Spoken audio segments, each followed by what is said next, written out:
Hay una carretera en Italia que tiene más de 2000 años y sigue en uso. No ha sido reconstruida, no ha sido repavimentada con asfalto moderno.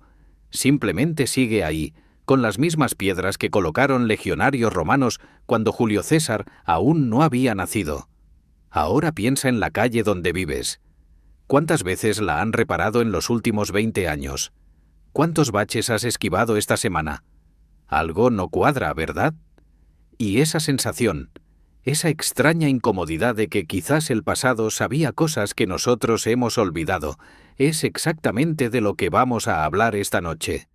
Esta no es una de esas historias sobre alienígenas construyendo pirámides o civilizaciones perdidas en la Atlántida. Todo lo que vamos a explorar está respaldado por evidencia arqueológica sólida, publicado en revistas científicas, exhibido en museos de renombre mundial. Son descubrimientos que la ciencia no puede negar porque la ciencia misma los ha verificado. Y sin embargo, cada uno de ellos nos obliga a reconsiderar algo que creíamos saber sobre nuestros antepasados. ¿Cómo construyeron ciudades con sistemas de alcantarillado 2000 años antes que nosotros? ¿Cómo pintaron con técnicas de perspectiva 30.000 años antes del Renacimiento? ¿Cómo diseñaron prótesis biomecánicamente eficientes 3 milenios antes de la medicina moderna? Las respuestas no son sobrenaturales. Son, quizás, algo más desconcertante.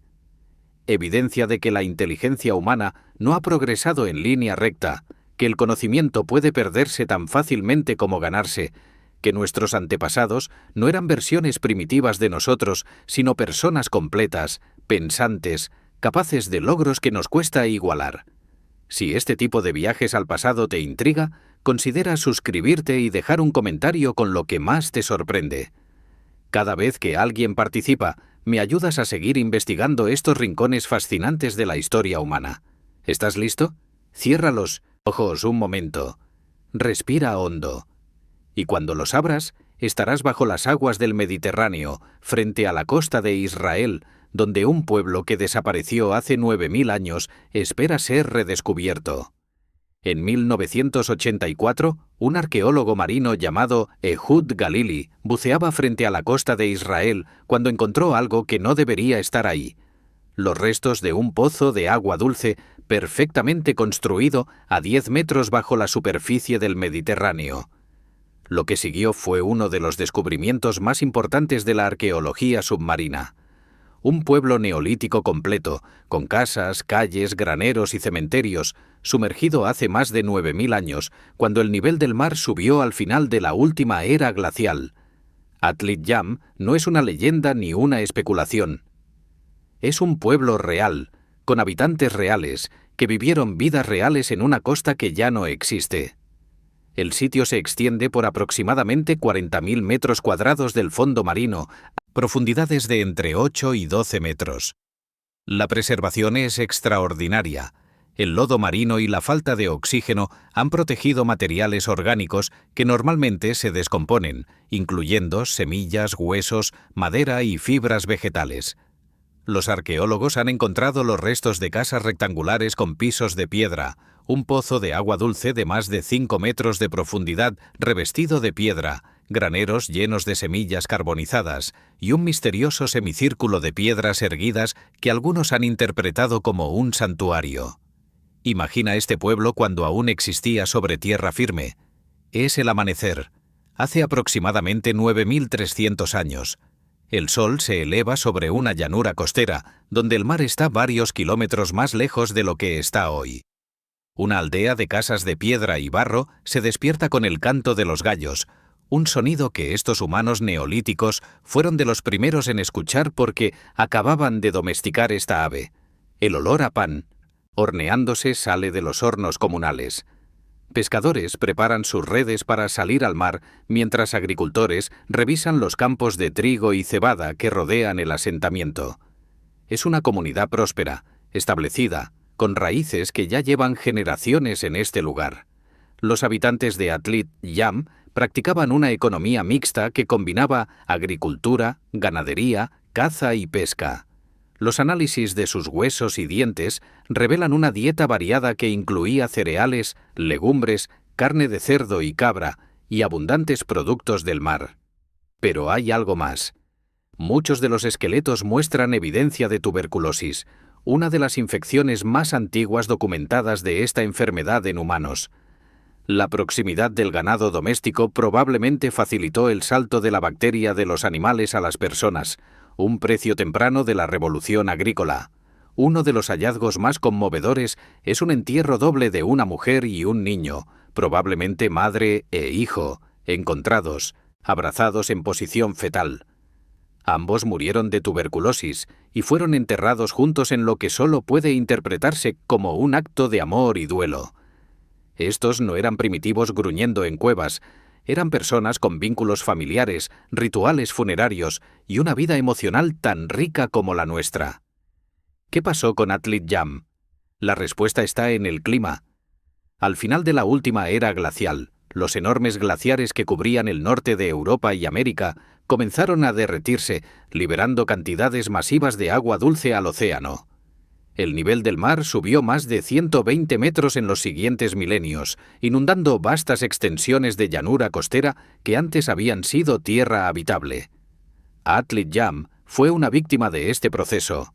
El mar avanzó lentamente, año tras año, generación tras generación, hasta que los habitantes tuvieron que abandonar su hogar y trasladarse tierra adentro. Hay un detalle escalofriante que algunos investigadores han señalado. Unos 100 kilómetros de la costa, en el fondo del mar, hay evidencia de un deslizamiento de tierra submarino masivo que ocurrió aproximadamente en la misma época. Este deslizamiento habría generado un tsunami que podría haber golpeado la costa con olas de decenas de metros. Algunos han propuesto que Atlit Jam no fue abandonado gradualmente sino destruido súbitamente por este tsunami, lo que explicaría la excelente preservación del sitio.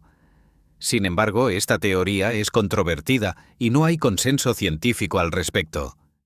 Lo que Atlit Jam representa es algo más amplio que un solo pueblo sumergido. Es evidencia irrefutable de que hubo civilizaciones costeras sofisticadas antes del final de la era glacial, y que muchas de ellas fueron destruidas cuando el mar subió. Las costas actuales del mundo no son las costas del pasado.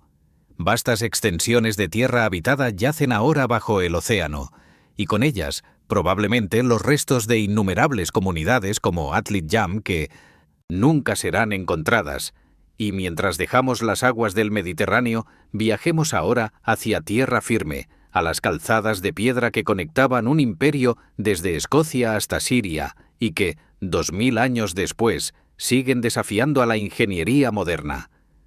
Los romanos construyeron más de 80.000 kilómetros de caminos pavimentados que conectaban su imperio desde Escocia hasta Siria, desde Portugal hasta Mesopotamia. No usaban asfalto, no usaban hormigón armado, no tenían maquinaria pesada ni computadoras para calcular cargas. Usaban piedra, arena, grava y un conocimiento de ingeniería tan profundo que muchas de esas carreteras siguen siendo transitables 2000 años después. La Vía Apia, construida en el año 312 antes de nuestra era, todavía conecta Roma con el sur de Italia. ¿Cómo es posible que caminos hechos con tecnología de la Edad de Hierro duren más que autopistas construidas con la mejor tecnología del siglo XXI? La respuesta está en el método de construcción, documentado en detalle por ingenieros romanos como Vitruvio. Una calzada romana típica comenzaba excavando una zanja de entre 1 metro y medio de profundidad, hasta llegar a suelo firme o roca madre. Esta zanja se llenaba luego con capas sucesivas de materiales cuidadosamente seleccionados, primero piedras grandes, luego grava gruesa, luego grava fina mezclada con arena, y finalmente las losas de piedra pulida que formaban la superficie de rodadura. El total podía sumar más de 1 metro de espesor. Imagina la construcción de una de estas vías. Es el siglo I de nuestra era, en algún lugar de la Galia recién conquistada. Un equipo de legionarios y trabajadores locales excava bajo el sol de verano, el sudor mezclándose con el polvo de tierra removida. Un ingeniero militar supervisa el trabajo, consultando frecuentemente un groma, el instrumento de medición romano que permite trazar líneas perfectamente rectas a kilómetros de distancia. El sonido de picos golpeando rocas se mezcla con las órdenes gritadas en latín. Esta carretera conectará la Legión con Roma, permitirá que correos viajen a caballo en días en lugar de semanas, transformará esta tierra salvaje en parte del mundo civilizado. El secreto de la durabilidad romana no es ningún ingrediente mágico, es física básica aplicada con rigor. Las múltiples capas de grava actúan como un sistema de drenaje que aleja el agua de la superficie, evitando la acumulación de humedad que destruye las carreteras modernas cuando se congela y expande. La profundidad de la excavación asegura que la base descanse sobre suelo estable, no sobre tierra que pueda comprimirse o desplazarse. Y las piedras superficiales, cortadas con precisión y encajadas sin mortero, pueden moverse ligeramente con los cambios de temperatura sin agrietarse. Comparemos esto con una carretera moderna típica. El asfalto, aunque más barato y rápido de aplicar, tiene una vida útil de entre 15 y 20 años en condiciones ideales.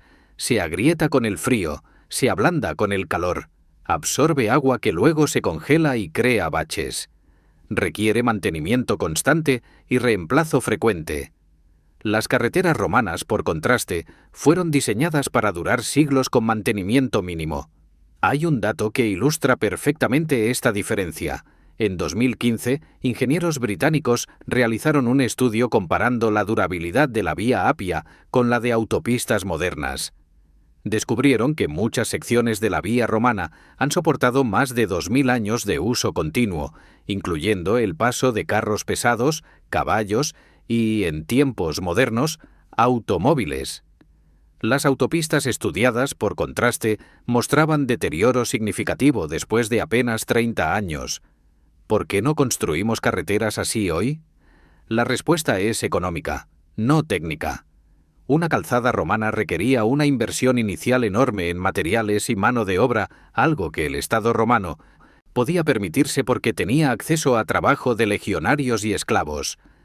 Construir carreteras con estándares romanos hoy sería prohibitivamente caro en términos de costos laborales.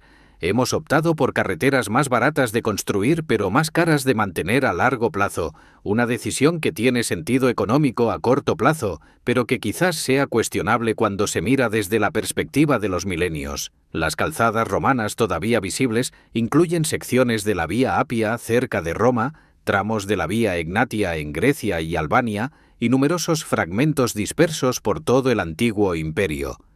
Algunas han sido incorporadas a carreteras modernas, otras permanecen como senderos peatonales, otras yacen abandonadas en el campo. Pero todas comparten la misma cualidad.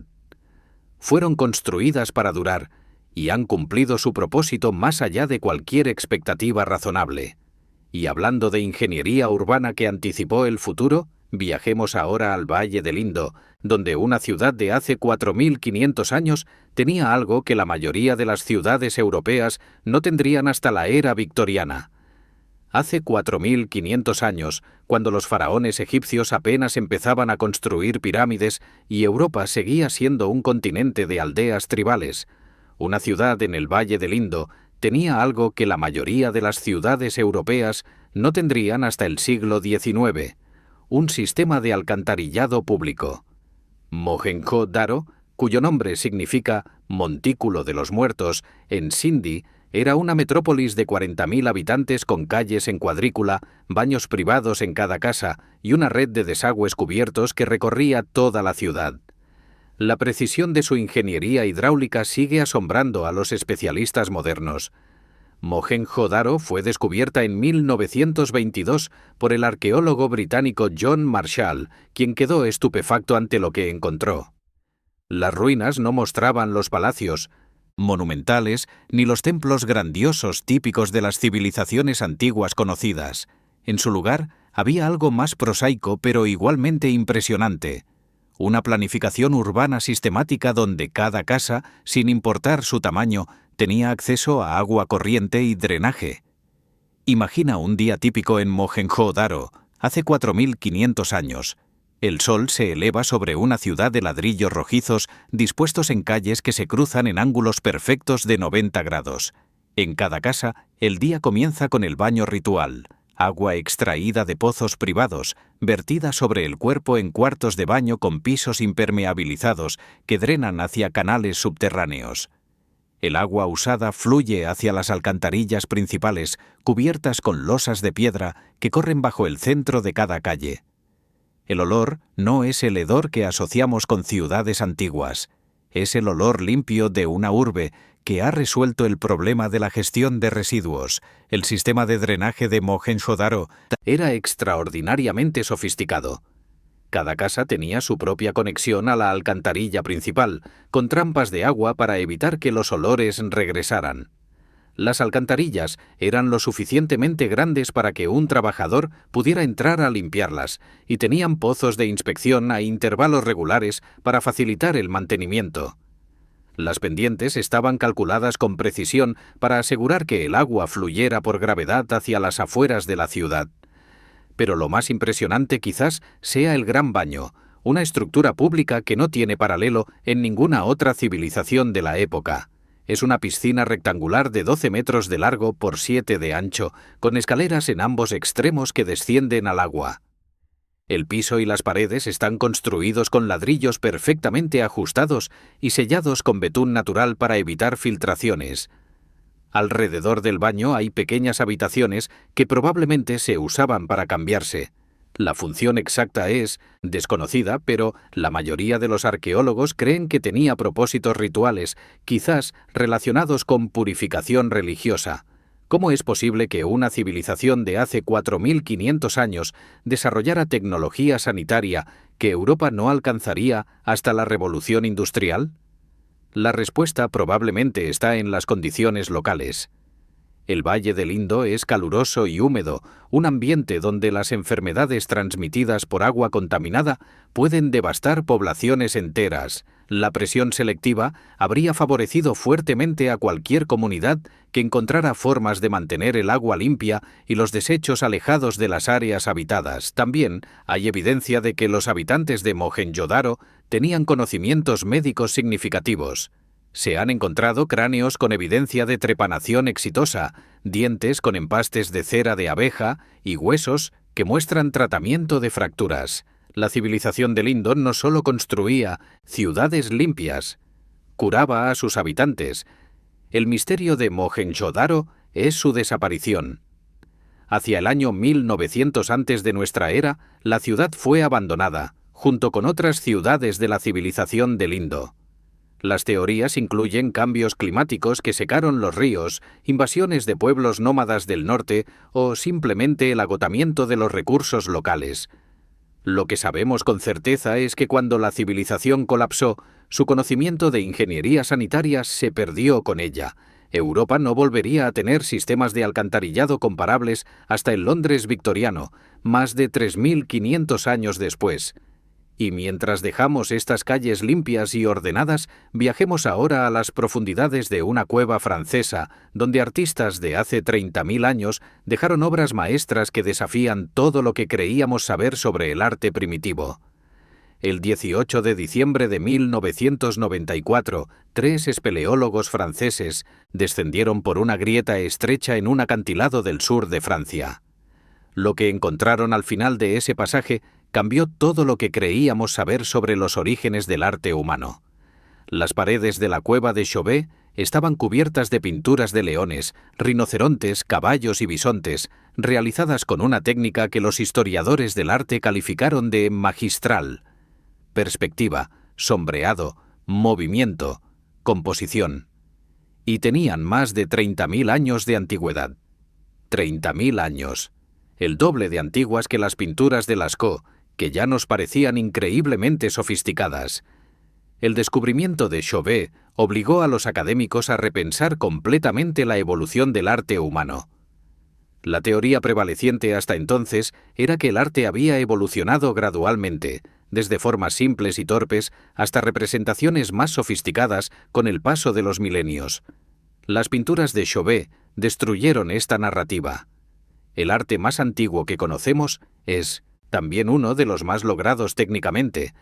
No hay progreso lineal visible. Hay una maestría que aparece casi de la nada. Imagina al artista trabajando en la cueva, hace 30.000 años. La única luz proviene de una antorcha de resina o grasa animal que crepita en la oscuridad. El aire es frío y húmedo, con el olor mineral de la piedra caliza. El artista mezcla pigmentos en su palma: óxido de hierro para los rojos, carbón para los negros, arcilla para los amarillos ocres.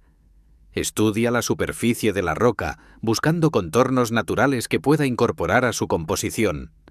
Y entonces comienza a pintar un león, no un símbolo de león ni un esquema de león, sino un león vivo, con músculos tensos bajo la piel, ojos alertas, la boca abierta en un gruñido silencioso. Las técnicas empleadas en Chauvet son asombrosamente avanzadas. Los artistas usaban difuminado, aplicando pigmento con los dedos para crear gradientes suaves que dan volumen a las figuras. Usaban estarcido, soplando pigmento a través de las manos para crear siluetas. Raspaban la piedra para crear superficies más claras que resaltaran contra el fondo. Y lo más impresionante, representaban el movimiento. Un rinoceronte tiene múltiples contornos de cuernos, como si estuviera sacudiendo la cabeza. Un grupo de leones muestra diferentes posturas que sugieren una secuencia animada. Los animales representados también son reveladores. No son los animales que estos humanos cazaban para comer, que eran principalmente renos y caballos pequeños. Son los depredadores peligrosos, leones de las cavernas, osos, rinocerontes lanudos, hienas, y están representados con una precisión anatómica que sugiere observación directa y prolongada.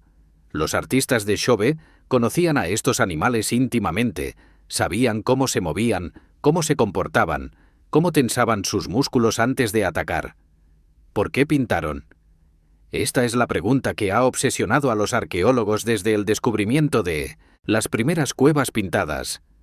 Las teorías incluyen rituales de caza, donde las pinturas tendrían poder mágico sobre los animales representados; chamanismo, donde los artistas en trance dibujaban sus visiones; y marcadores territoriales, donde las pinturas señalaban espacios sagrados de grupos específicos. La verdad es que no lo sabemos.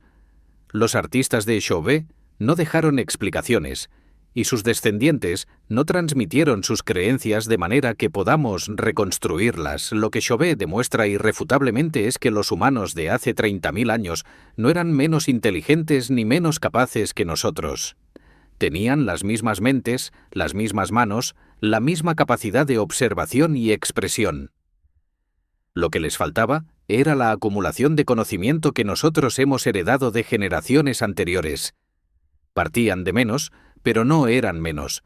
La cueva de Chauvet está cerrada al público para proteger las pinturas, que son extremadamente frágiles. Una réplica exacta, llamada la Caverne du Pont d'Arc, se abrió en 2015 para que los visitantes puedan experimentar algo de lo que los descubridores originales sintieron.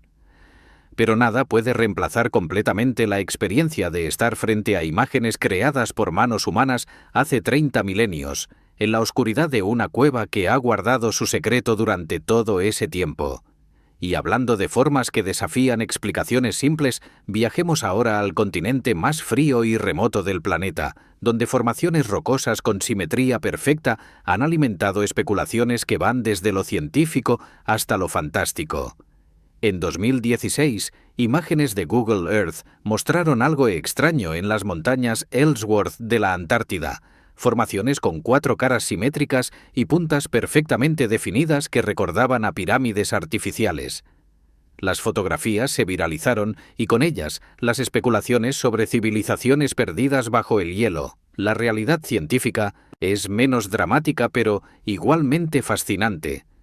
Estas formaciones son nunataks, picos rocosos que sobresalen del hielo y han sido esculpidos por millones de años de erosión glacial. Pero la simetría que exhiben plantea preguntas legítimas sobre los procesos geológicos que las crearon, preguntas que la ciencia todavía está trabajando en responder.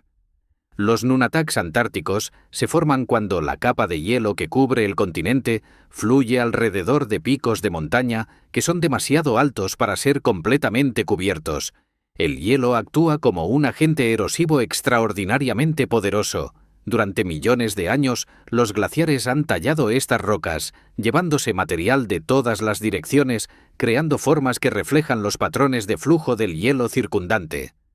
Imagina el proceso a escala geológica. Hace 50 millones de años, la Antártida no estaba cubierta de hielo. Era un continente templado con bosques y fauna diversa. A medida que la Tierra se enfrió y los glaciares comenzaron a formarse, las montañas fueron progresivamente enterradas.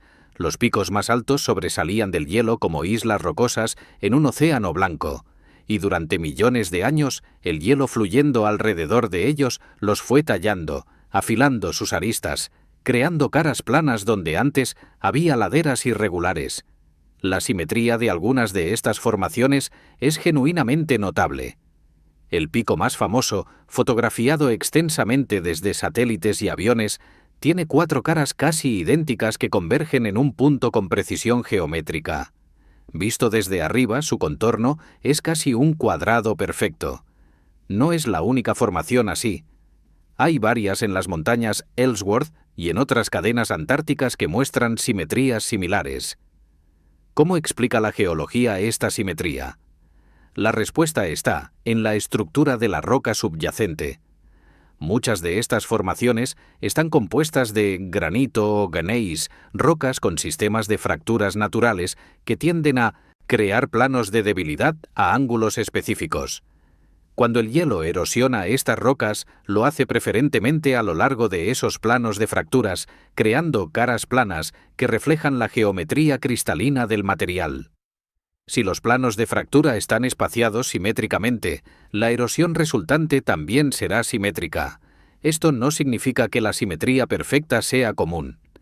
La mayoría de los nunataks antárticos son irregulares, con formas que reflejan historias geológicas complejas y patrones de erosión caóticos. Las formaciones piramidales son excepciones, no la regla. Pero son excepciones que ocurren naturalmente sin necesidad de invocar constructores misteriosos. ¿Hay alguna posibilidad de que estas formaciones sean artificiales? Los científicos que estudian la Antártida son casi unánimes en que no.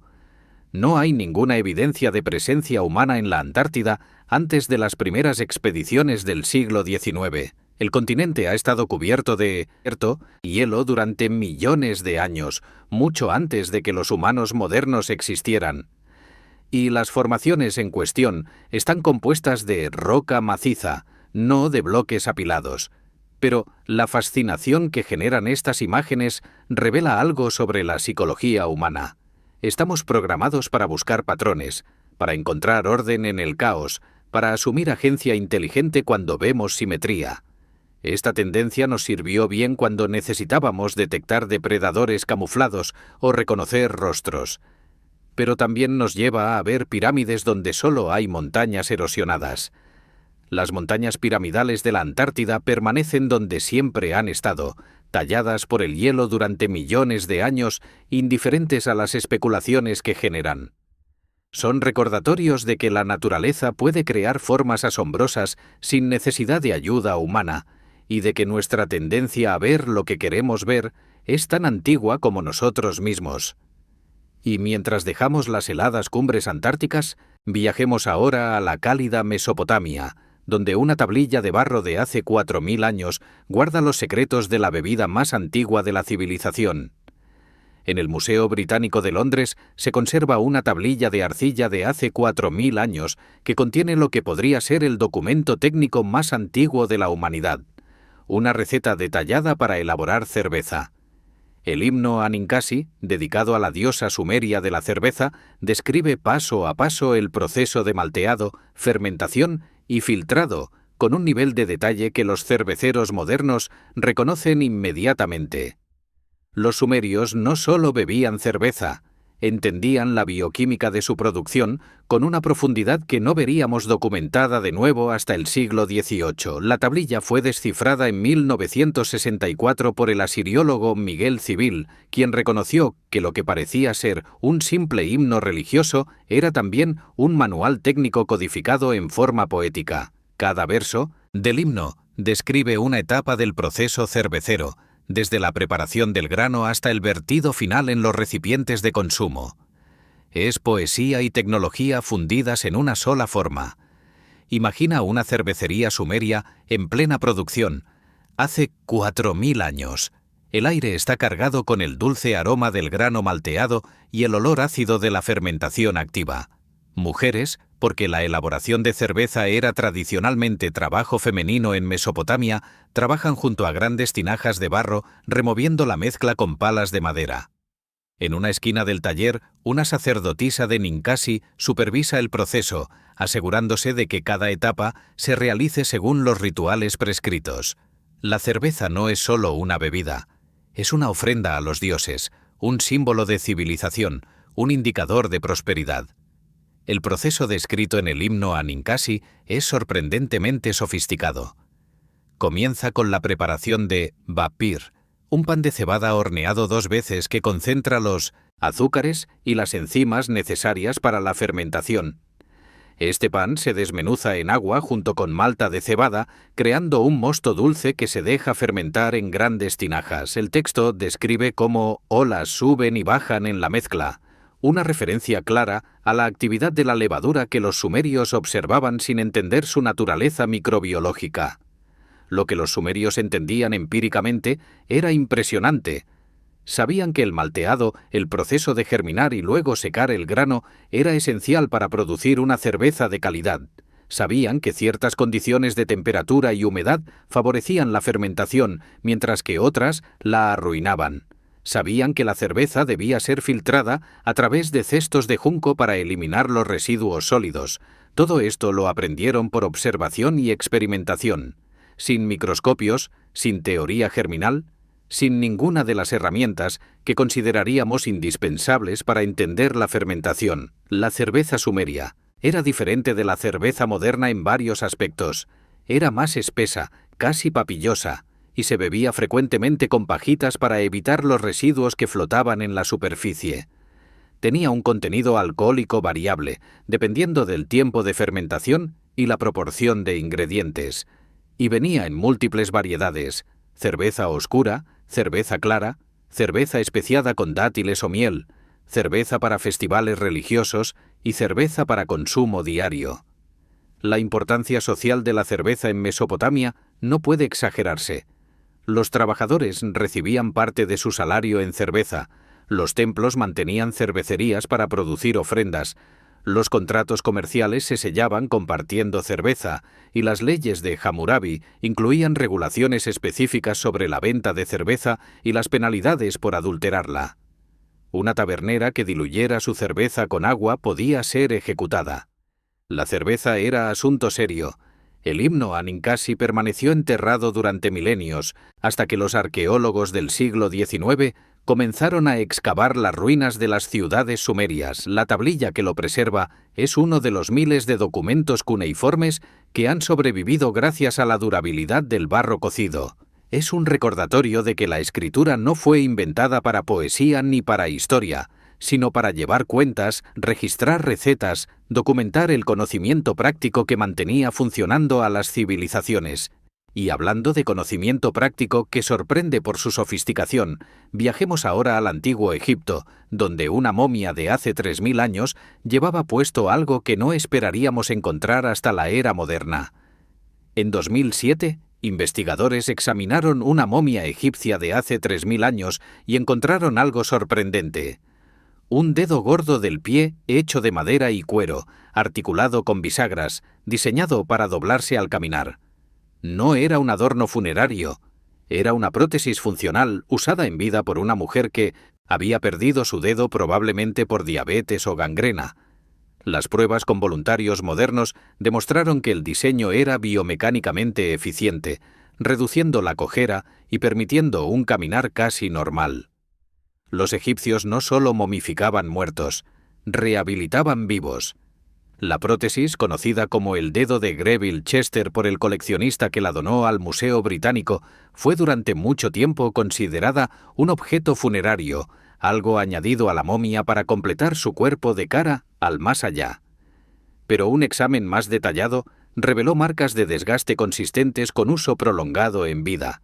Las superficies de cuero mostraban abrasión por fricción. La madera tenía manchas de sudor.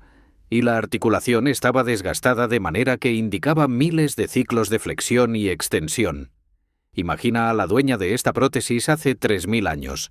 Es una mujer de la élite tebana, quizá relacionada con un sacerdote del templo de Amón. Ha perdido su dedo gordo del pie, probablemente por una infección que los médicos egipcios no pudieron curar. Caminar se ha vuelto difícil. El dedo gordo es esencial para el equilibrio y el impulso al andar, pero un artesano habilidoso ha creado para ella una solución. Un dedo artificial de madera de sicomoro unido a una base de cuero que se ata al pie, con una bisagra que permite que el dedo se doble naturalmente con cada paso.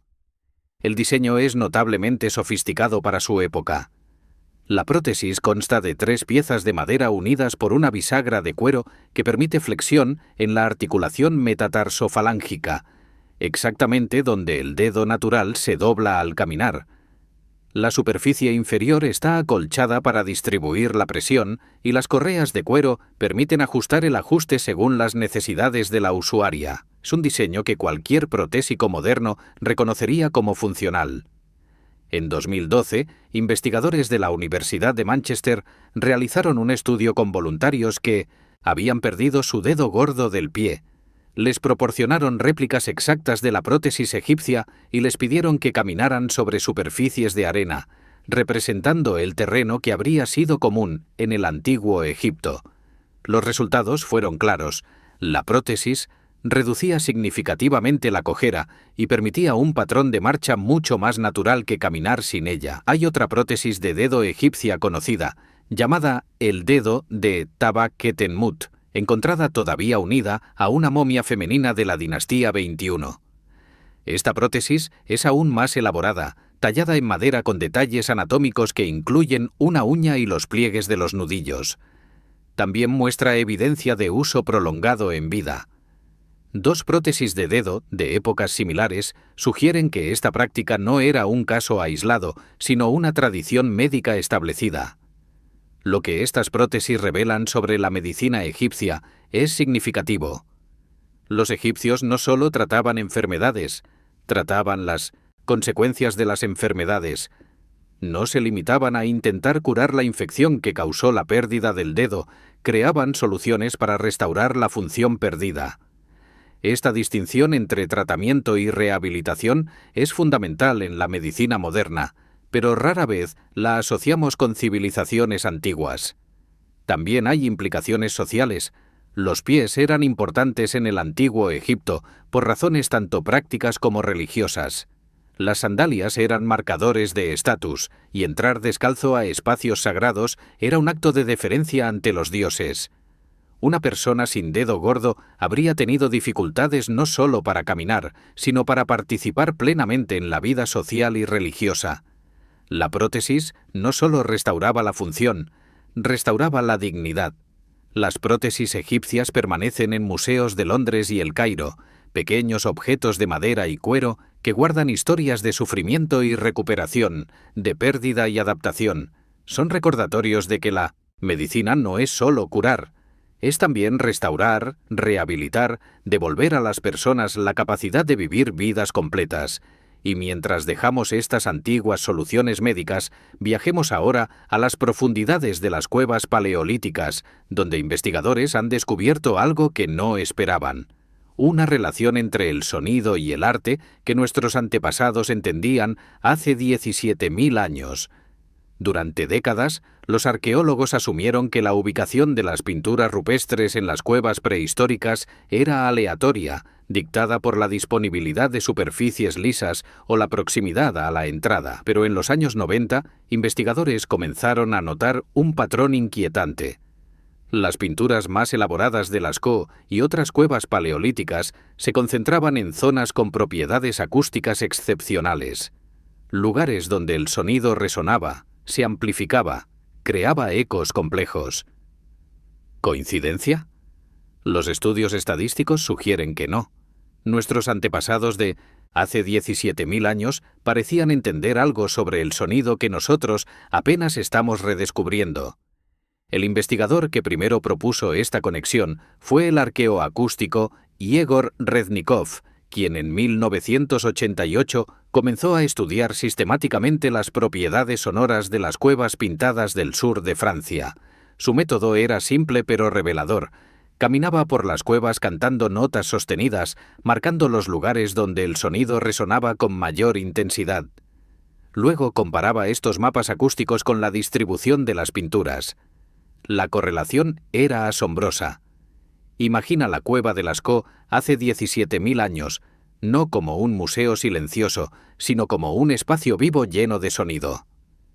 Es una noche de invierno, y un grupo de personas ha descendido a las profundidades de la Tierra para un ritual cuya naturaleza exacta nunca conoceremos. Antorchas de grasa animal iluminan las paredes pintadas, proyectando sombras danzantes que hacen parecer que los animales se mueven. Y entonces comienza el sonido. Voces que cantan, quizás tambores hechos de piel tensada, flautas de hueso como las que se han encontrado en otros sitios de la época. El sonido rebota en las paredes de piedra, se amplifica en las cámaras naturales, crea ecos que parecen respuestas de los espíritus. Los hallazgos de Reznikov y otros investigadores son estadísticamente significativos. En Lascaux, las pinturas más elaboradas se concentran en zonas donde el tiempo de reverberación es mayor y donde los ecos son más complejos. Las zonas con poca resonancia tienen menos pinturas y de menor calidad. El patrón se repite en otras cuevas paleolíticas del suroeste francés: Nioc, Fontanet, Le Portel. Los artistas prehistóricos parecían seleccionar deliberadamente los espacios más sonoros para sus obras más importantes. ¿Cómo debemos interpretar esto? La hipótesis más aceptada es que las cuevas pintadas eran espacios rituales donde el sonido jugaba un papel central. La acústica natural de las cuevas habría sido percibida como sobrenatural, como la voz de los espíritus de la tierra respondiendo a los cantos humanos. Las pinturas habrían marcado estos lugares sagrados y quizás representaban los seres que habitaban el mundo subterráneo. Hay un detalle adicional que refuerza esta interpretación. En algunas cuevas, Reznikov encontró marcas de pintura roja en lugares sin pinturas figurativas, pero con resonancia excepcional. Es como si los artistas hubieran señalado puntos de poder acústico incluso cuando no pintaban animales. La acústica no era secundaria al arte. Era parte integral del significado del espacio. Algunos investigadores han ido más lejos, proponiendo que ciertas pinturas incorporan la acústica del espacio en su diseño. Los llamados signos tectiformes, estructuras geométricas que aparecen junto a algunas pinturas, podrían representar sonidos o los patrones de vibración del aire. Estas teorías son más especulativas, pero abren ventanas fascinantes a cómo nuestros antepasados podrían haber conceptualizado la relación entre lo visual y lo auditivo. Lo que la arqueoacústica ha demostrado es que las cuevas paleolíticas no eran galerías de arte en el sentido moderno. Eran espacios multisensoriales donde el arte visual, el sonido y posiblemente otros elementos como el movimiento y el olor se combinaban para crear experiencias inmersivas. Nuestros antepasados no iban a las cuevas a contemplar pinturas, iban a participar en rituales que involucraban todo su ser. La cueva de Lascaux está cerrada al público desde 1963 para proteger las pinturas del daño causado por la respiración y el calor corporal de los visitantes. Pero los investigadores que han tenido acceso describen una experiencia transformadora. Estar en la oscuridad total, encender una pequeña llama, ver los animales emerger de las sombras mientras el sonido de tu propia voz regresa a ti, multiplicado por la piedra. Es imposible no sentir que estás en un lugar especial, un lugar donde algo importante sucedía hace 17.000 años, y mientras dejamos estas cámaras resonantes, viajemos ahora a los Andes, donde un pueblo sin ruedas ni metal construía puentes que desafiaban la gravedad y el tiempo. En los Andes peruanos, a más de 4.000 metros de altitud, hay un puente que cruza un abismo de 30 metros sobre el río Apurímac. Está hecho enteramente de hierba trenzada, sin un solo clavo, sin una sola pieza de metal. Y no es una reliquia. Cada año, la comunidad local lo desmonta y lo reconstruye desde cero, usando las mismas técnicas que sus antepasados incas usaban hace 500 años. El Quechua-Chaca es el último puente colgante inca en uso activo, y su existencia desafía todo lo que creemos saber sobre la relación entre tecnología y durabilidad. El Imperio Inca construyó una red de caminos de más de 40.000 kilómetros que conectaba su territorio desde Ecuador hasta Chile, atravesando algunos de los terrenos más difíciles del planeta. Los Andes son una barrera formidable. Valles profundos cortados por ríos torrenciales, desfiladeros verticales, altitudes que quitan el aliento. Los incas no tenían ruedas ni animales de tiro adecuados para carros, pero tenían fibra de colla, la hierba que crece en las alturas andinas, y sabían cómo convertirla en puentes. Imagina la construcción de uno de estos puentes hace 500 años. Es junio, el mes de la cosecha de colla en los Andes. Cientos de personas han convergido en el sitio del puente, trayendo manojos de hierba seca que han recogido en las semanas anteriores. El trabajo comienza antes del amanecer. Las mujeres trenzan la hierba en cuerdas delgadas, los hombres entrelazan las cuerdas en cables gruesos, los ancianos supervisan el proceso siguiendo técnicas heredadas de sus padres y abuelos. El aire huele a hierba cortada y a sudor. El sonido dominante es el de cientos de manos trabajando al unísono. La técnica de construcción es extraordinariamente sofisticada. Primero se tejen cuerdas delgadas de aproximadamente 1 centímetro de diámetro. Luego se entrelazan 3 cuerdas para formar una cuerda más gruesa. Luego, varias de estas cuerdas gruesas se trenzan juntas para formar cables de aproximadamente 30 centímetros de diámetro. Estos cables serán las líneas de soporte principales del puente. Se necesitan 6 cables, 4 para la plataforma de caminar y 2 para los pasamanos. Una vez que los cables están listos, comienza la operación más peligrosa: tenderlos a través del abismo. Cuerdas más ligeras se lanzan primero de un lado a otro del cañón, usando ondas o simplemente la fuerza del brazo. Estas cuerdas se usan para arrastrar los cables pesados hasta su posición. Los cables se anclan a estructuras de piedra en ambos lados del cañón y luego se ajusta la tensión para crear la curva correcta. Finalmente, se tejen los travesaños que forman el piso del puente y se instalan los pasamanos. El resultado es un puente que puede soportar el peso de llamas cargadas, grupos de viajeros, incluso ejércitos en marcha. Los cronistas españoles que vieron estos puentes por primera vez quedaron asombrados. Algunos se negaron a cruzarlos, aterrados por el balanceo sobre el vacío. Otros los cruzaron y escribieron descripciones detalladas que nos permiten reconstruir cómo funcionaban. El secreto está en las propiedades mecánicas de la fibra de colla. Cuando está seca es sorprendentemente fuerte para su peso, con una resistencia a la tracción comparable a la de cuerdas de cáñamo. La estructura trenzada distribuye las cargas de manera uniforme, evitando puntos de concentración de estrés, y el diseño colgante permite que el puente se flexione con el viento y el peso de los transeúntes sin romperse. Pero hay un problema: la fibra de colla se degrada. La exposición a la lluvia, el sol y el peso constante la debilita con el tiempo. Un puente de fibra vegetal no puede durar siglos como un puente de piedra. Los incas resolvieron este problema de una manera elegante. Simplemente reconstruían los puentes cada año. La renovación no era una carga. Era un ritual comunitario que reforzaba los lazos sociales y transmitía conocimientos de generación en generación. El Quechua-Chaca ha sobrevivido porque las comunidades locales han mantenido esta tradición durante 500 años, incluyendo todo el período colonial y republicano. Cada junio, cientos de personas de 4 comunidades cercanas se reúnen para desmontar el puente viejo y construir uno nuevo. El proceso toma 3 días y es celebrado con música, comida y ceremonias. En 2013 la tradición fue reconocida por la UNESCO como Patrimonio Cultural Inmaterial de la Humanidad. Lo que el Quechua-Chaca demuestra es que la tecnología no se mide solo por la durabilidad de los materiales, sino también por la sostenibilidad de los sistemas.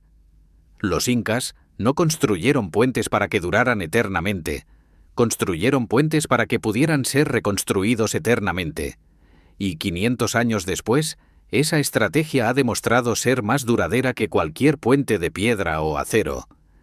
Hemos viajado juntos a través de 9 descubrimientos que la ciencia no puede negar, desde las profundidades del Mediterráneo hasta las alturas de los Andes, desde cuevas pintadas hace 30.000 años hasta ciudades que inventaron el saneamiento milenios antes que nosotros. Cada uno de estos hallazgos comparte algo en común: la evidencia de que nuestros antepasados eran más capaces, más inteligentes, más sofisticados de lo que las narrativas simples de progreso lineal nos han hecho creer. Los habitantes de At-li-Yam construyeron pozos y graneros 9.000 años antes de que el mar los reclamara. Los ingenieros romanos diseñaron carreteras que duran más que cualquier autopista moderna. Los urbanistas de Mohenjo-Daro planificaron sistemas de drenaje que Europa no igualaría hasta la Revolución Industrial. Los artistas de Chauvet pintaban con técnicas que los académicos del siglo XX creían imposibles para su época. Y los incas construyeron puentes de hierba que siguen cruzando abismos 500 años después. Estos no son misterios sobrenaturales ni evidencias de intervención alienígena. Son logros humanos, realizados por personas con los mismos cerebros que tenemos nosotros, las mismas manos, la misma capacidad de observación, experimentación y aprendizaje. Lo que les faltaba era la acumulación de conocimiento que nosotros hemos heredado. Pero dentro de los límites de lo que sabían, alcanzaron niveles de maestría que todavía nos cuesta igualar. Hay una lección de humildad en estos descubrimientos. Cada generación tiende a creer que es la más avanzada, la más inteligente, la que finalmente ha entendido cómo funciona el mundo. Pero el registro arqueológico nos muestra una y otra vez que el conocimiento puede perderse, que las tecnologías pueden olvidarse, que las civilizaciones pueden colapsar llevándose consigo todo lo que sabían. Roma cayó, y Europa olvidó cómo construir carreteras. El Indo se secó, y el mundo olvidó que alguna vez hubo ciudades con alcantarillado. Lo que permanece, lo que siempre ha permanecido, es la capacidad humana de redescubrir, de reinventar, de reconstruir. Los puentes de Quechua se caen y se vuelven a levantar cada año, como una metáfora de la civilización misma. Perdemos conocimientos, los recuperamos, los perdemos de nuevo, los volvemos a recuperar. Es un ciclo que lleva milenios repitiéndose y que probablemente seguirá repitiéndose mientras existan seres humanos. Gracias por acompañarme en este viaje a través del tiempo y del ingenio humano. Si estas historias te han hecho reflexionar, si te han dejado con más preguntas que respuestas, entonces hemos logrado lo que nos propusimos. Déjame saber en los comentarios cuál de estos descubrimientos te ha sorprendido más, y nos vemos en la próxima exploración de los secretos que el pasado todavía guarda. Hasta entonces, que tu curiosidad nunca descanse.